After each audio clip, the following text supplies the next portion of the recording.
After clashing swords on the set of time-travelling drama Outlander, Scottish actors Sam Heughan and McTavish set out on a road trip around their beloved homeland, eating, drinking and lifting enormous stones to prove their manhood for the series Men in Kilts. Now they're back with a sequel to their best-selling book Clanlands, the Clanlands Almanac, in which the competitive pair share more of Scotland's delights, season by season. But there's another nation close to McTavish's heart. After coming to New Zealand to play Dwarf Dwalin in the Hobbit trilogy a decade ago, he liked it so much, he stayed. Yes, earlier today we caught up with the Scottish characters, Sam Heughan and McTavish, who actually lives in New Zealand. And I started by asking Graham if he's amazed by how much Scottish influence there is here in Aotearoa. Oh, I know. New Zealand has, I think it's 20% of the New Zealand population are descended from the Scots. So yeah, especially in the South Island, in Dunedin and go anywhere in Central Otago, there are more McTavishes in Central Otago than there are in Scotland. So New Zealand has definitely become my home, and I love it there in dear old Wellington. How many Hewans are there living next door to the McTavishes? We cleared them out. Yeah, yeah, we cleared them. There was no particular Highland clearances in New Zealand, just the Hewans. They were the ones that were just. Yes. And did you send them back to Scotland? No. We just pushed them off the cliff.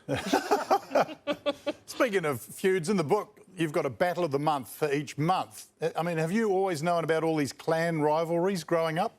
I knew quite a bit of Scottish history. I did.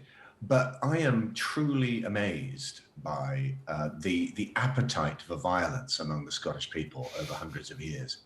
I mean, there's one feud between the Keith clan and the Gunn clan that lasted for 500 years. It only ended in 1978.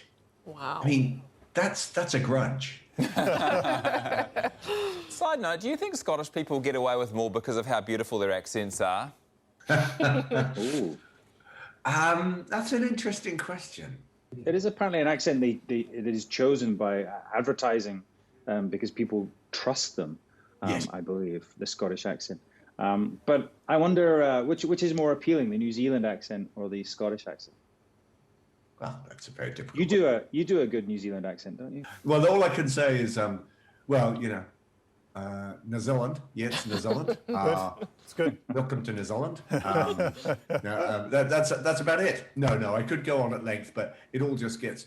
I did it once for my kids, and it just, I just start going off the rails. You just take it a little too far. It's good at the beginning, and then it really veers into something else completely that I'm not sure where it's from. Okay, let's have a quick fire round. What's your favourite Scottish food? Oysters. Lochfine oysters. I mean, there is so much to choose from. Obviously, Scotland has got so much produce and the seafood and the great beef. But I have to say, it has to be haggis. Come on, it's delicious. And once you've tried it, you won't go back. Won't you? Favourite Scottish saying? Ooh. Go back. Sleek it. Oh, that's a good one. Sleek it is somebody you don't really trust that much. He's a bit sort of dodgy. Underhand. I know a few of them. Superstition? You should always stir your porridge in an anti-clockwise direction, or the Wow. devil will get you. And another superstition is if you ever eat with a Campbell on Burns night, always hide the knives. Wow. We'll take your advice, Graham and Sam. Thanks very much for your time. Thanks. Thank you Please so do. much. Got to remember that, porridge always anti-clockwise. There's actually a couple of recipes in this book, and it'd be a good little present for someone for Christmas if they had some Scottish heritage. It's called Clanlands and it's out now. Get a sleek it, Jesse McMulligan. I beg your pardon? Get a sleek it. Not sure. Sleek it. It just told us what it was. Okay. The whole thing. Maybe didn't recognise it from your particular version of the Scottish accent. That was quite good.